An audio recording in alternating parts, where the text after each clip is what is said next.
Eu acho que a maior dificuldade que eu vejo como tradutora é estabelecer o grau de estranheza da linguagem do autor que você está traduzindo, né? No caso, eu traduzo autores que lidam de forma muito radical com a linguagem. Então, nesses casos, sempre existe um estranhamento e você chegar à medida desse estranhamento na tradução é, para mim, a arte mais refinada da tradução, né? Então, eu diria que no caso de um romance que eu traduzi do escritor austríaco Peter Handke, traduzido como A Perda da Imagem ou Através da Sierra de Gredos. Esse romance ele saiu em 2002 na Alemanha e foi considerado um livro ilegível pela crítica. E quando eu comecei a traduzi-lo,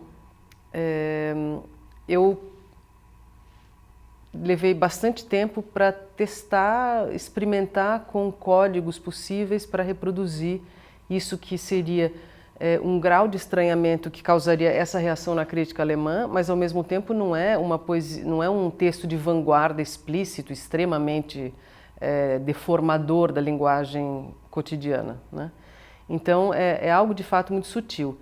E depois que eu tinha traduzido um terço, eu consultei o autor a respeito disso. Eu perguntei para ele o quanto você acha que a linguagem deva ser estranhada, né? E a resposta dele, que me deixou perplexa, foi absolutamente nada estranhada. E uma das vantagens da gente traduzir literatura contemporânea é o fato da gente poder consultar os autores, mas também você precisa ter como tradutora a soberania de desconfiar dos autores, porque eles não são os melhores intérpretes de si mesmos, né? Então, eu desconfiei também. Eu entendi um pouco a intenção da resposta dele, porque de fato, se eu fosse estranhar um pouquinho a mais do que o necessário essa linguagem, ele já seria enquadrado num tipo de tradição literária a qual ele não pertence. Então, tem algo muito delicado nisso, né?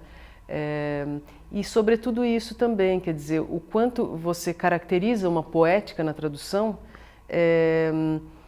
ou de que forma você caracteriza uma poética, para mostrar também qual é essa linhagem da tradição literária a qual ela pertence, porque um tradutor pode deformar isso completamente, pode ser até uma boa tradução. Então são coisas bem mais invisíveis. É claro que há também os casos no caso desse romance, por exemplo, tanto o autor quanto o próprio narrador é um fanático por cogumelos. E foi nessa hora que eu abençoei a existência de Portugal, porque os cogumelos europeus você teria nomes portugueses, né, para eles. Se a gente não tivesse um país de língua portuguesa na Europa, realmente o que faríamos com tantos cogumelos, né? E essas são dificuldades de tradução que, claro, elas se resolvem com a pesquisa, né? Esse romance também ele é inteiramente centrado nas formas fixas de linguagem, nos clichês, nos lugares comuns, e alguns ditados e frases feitas vão se encadeando em outras e outras e outras e criando uma rede de imagens. Então, é uma rede que ela tem que estar concatenada nas 900 páginas desse romance.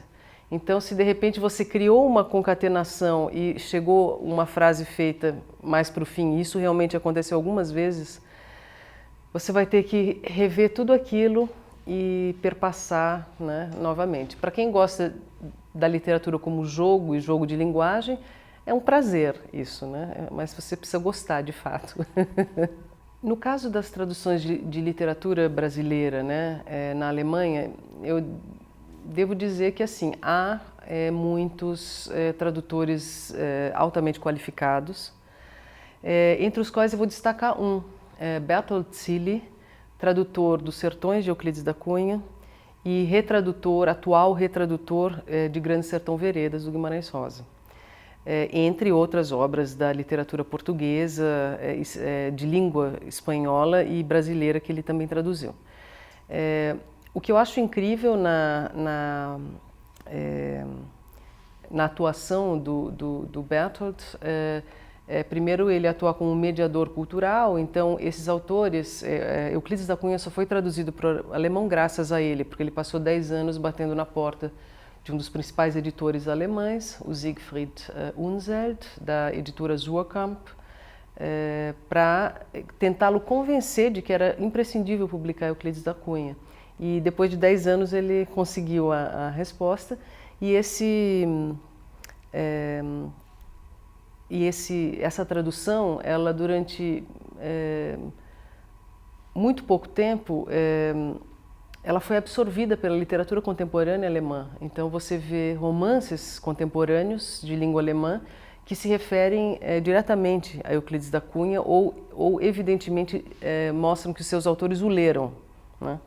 Então isso eu acho que assim é um trabalho, a contribuição do tradutor, né? Não só com uma boa tradução, mas também nesse papel de resgatar autores e fazer esse caminho todo, né? Porque às vezes depende de uma única pessoa esse trajeto, né? Uma tradução poética ou tradução de poesia, para ela cumprir a sua função, ela tem que recriar esteticamente o poema original. E esse é o grande desafio. Só que essa recriação estética, ela vai depender muito da decifração dessa informação estética pelo tradutor no original. Por isso que jamais existirão traduções idênticas, né? Sobretudo de poesia. Então, eu acho que a tradução poética, ela sempre vai resgatar uma faceta de um objeto estético por um intérprete. E é isso que define o interesse da tradução de poesia, porque às vezes a gente quer ler a tradução mesmo entendendo o original, né? Então, há poetas como Augusto de Campos, por exemplo, não importa se eu saiba ler as línguas das quais ele traduz ou não, porque eu sempre vou querer ler, além do original, a tradução do Augusto, né? Então, eu acho que é uma forma de você ampliar esse original. Eu parto sempre do pressuposto de que o texto que está sendo traduzido, ele contém a sua própria teoria da tradução. E para mim, isso é a única coisa que vale inicialmente, né? É destilar de um texto que eu queira traduzir o que ele demanda, o que ele pede que seja traduzido e a forma com que isso acontecerá. Então, a partir dessa teoria da tradução implícita no original, eu crio um projeto de tradução, que não é nada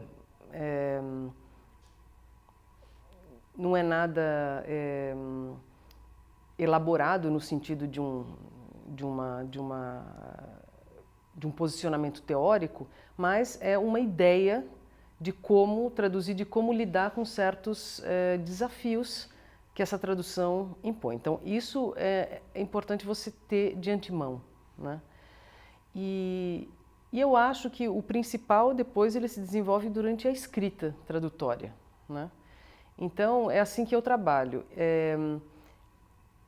Eu não acho que teorias a priorísticas sejam importantes para a tradução de um texto. Teorias a priorísticas que eu digo assim, eu tenho um modelo teórico que gostaria de aplicar nisso, naquilo e mais naquilo. Eu não acho que a teoria, principalmente no caso da tradução, mas eu acho que em nada, eu acho que ela não deve se antepor à prática, porque você vai fazer uma aplicação de uma teoria mecanicamente num objeto, e isso jamais vai gerar um objeto estético livre. Então, por outro lado, é claro que eu gosto de alguns teóricos e eu tenho afinidade com eles, né? Eu citaria Haroldo de Campos. Augusto de Campos como tradutor, ele não escreveu teoria da tradução, o Augusto, mas o conjunto das traduções do Augusto, ele é praticamente uma teoria da tradução implícita, né? Haroldo de Campos, com a teoria da transcriação, e Henri Mechonic, são poetas, tradutores e pensadores da tradução que explicitaram de formas diferentes a sua abordagem tradutória. São autores que me interessam muito e que, de certa forma, eu mantenho um diálogo, mas não se trata exatamente de uma aplicação de teoria, né? E eu acho que o que determina a qualidade de uma tradução poética é justamente a autenticidade. E é muito difícil você ter autenticidade dentro de um projeto tradutório se você já parte de uma teoria priorística, que ela existe, com a qual você já está envolvido antes mesmo de olhar o objeto, né? Então eu não acredito muito na serventia disso.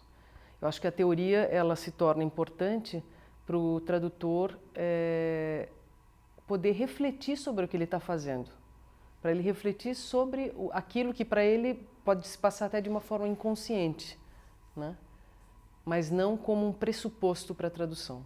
Eu me identifico mais com pensadores da tradução que partem do próprio ofício da tradução e de escritores que traduzem, né?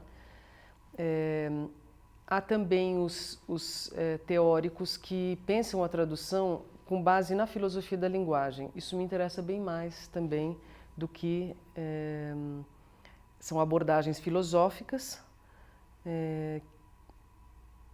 que contextualizam a tradução em um panorama mais amplo da reflexão sobre a linguagem. E geralmente são filósofos ou pensadores que têm gestos muito fortes e não são teorias a serem aplicadas mecanicamente. Elas são estímulos à reflexão sobre a linguagem, sobre a tradução, e tem gestos contundentes que a gente precisa saber decifrar, porque não dá para ler literalmente, né? Eu citaria novamente Henri Mechonic, que é um pensador da tradução que vem da linguística, mas com um viés de fato mais reflexivo e filosófico sobre a linguagem. E eu considero na nossa tradição brasileira, de fato, os poetas do grupo Neugandres, Augusto de Campos, Haroldo de Campos e Décio Pinhatari, ofereceram um arcabouço, né, de princípios de leitura e tradução e reflexão sobre a linguagem poética que é extremamente rico e poucas tradições no mundo inteiro têm uma riqueza tão grande quanto a nossa na reflexão sobre a tradução literária. Então, eu acho que isso enfim, faz parte da minha formação, faz parte visceral da minha formação e sempre